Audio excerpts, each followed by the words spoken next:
In the name of Allah, the most gracious, the most merciful.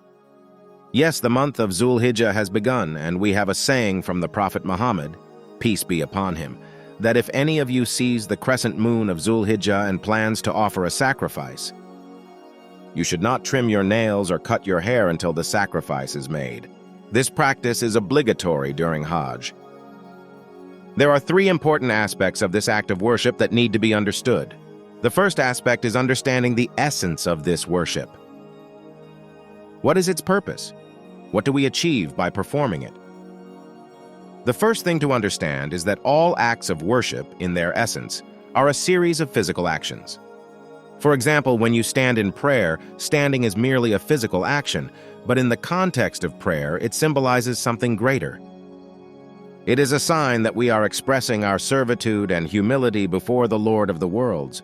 It shows that He is our sustainer, and we stand before Him in reverence, gratitude, and devotion.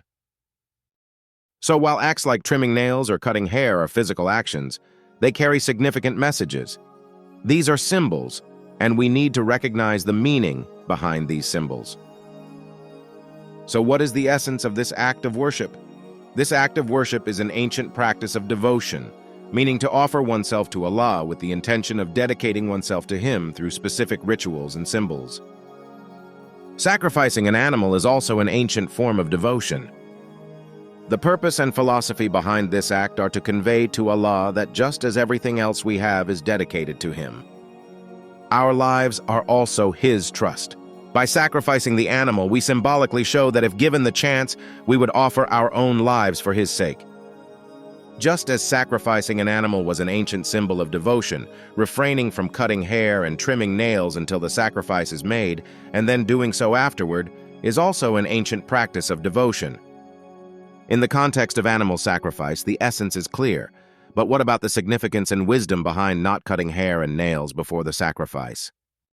In ancient times, when a person was captured as a slave or came under another person's dominance, their hair was cut to signify their status as a slave. Wherever they went, it was apparent that they were someone's slave. Similarly, when someone joined a community, their nails were also trimmed. This practice was prevalent among the Israelites, and the Bible contains detailed descriptions of it. Thus, cutting hair and trimming nails was a symbol of coming under someone's authority. Religion has adopted this ritual to signify that if you want to express your servitude to Allah, you should adopt this practice as a religious act. Therefore, those who wanted to express their devotion in ancient times would cut their hair. Even in Hajj, after completing the pilgrimage, people trim their hair, symbolically conveying to the world that they are slaves of Allah.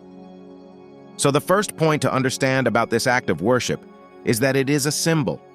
When we perform the sacrifice and cut our hair, we are conveying to the world and to Allah that we are His slaves and servants. This is the first point. The second point is that all acts of worship, while forming a composite whole, are also complete acts of worship in their individual capacity. For example, standing in prayer is part of a larger set of rituals, but standing alone is also an act of worship. This is why, in certain situations, just standing alone is considered complete worship. Similarly, prostration, while part of a larger set of actions in prayer, can also be performed alone as an act of worship. The same principle applies here. When the Prophet Muhammad, peace be upon him, was approached by someone who said they could not offer a sacrifice due to the lack of an animal, he instructed them to trim their nails and cut their hair, saying that this too is a complete act of worship and a complete sacrifice. The third important aspect is whether this act becomes obligatory upon the Prophet's, peace be upon him, instruction. It does not necessarily become obligatory. We know that acts of worship in religion can be performed voluntarily as well as obligatorily. This act of worship is obligatory in the context of Hajj, but outside of Hajj, it can be performed voluntarily. Therefore, this act of worship, as pointed out by the Prophet, peace be upon him, can be performed voluntarily and is a very significant act of worship. Even if we cannot participate in Hajj, by adopting this ancient practice of devotion in our own regions, we consciously partake in the same spirit of worship as those performing Hajj. In summary, refraining from cutting hair and trimming nails before the sacrifice is an ancient act of devotion. This act of worship carries a deeper meaning, which is to express our servitude and dedication to Allah. While it is obligatory during Hajj, it is a voluntary act of worship outside of Hajj,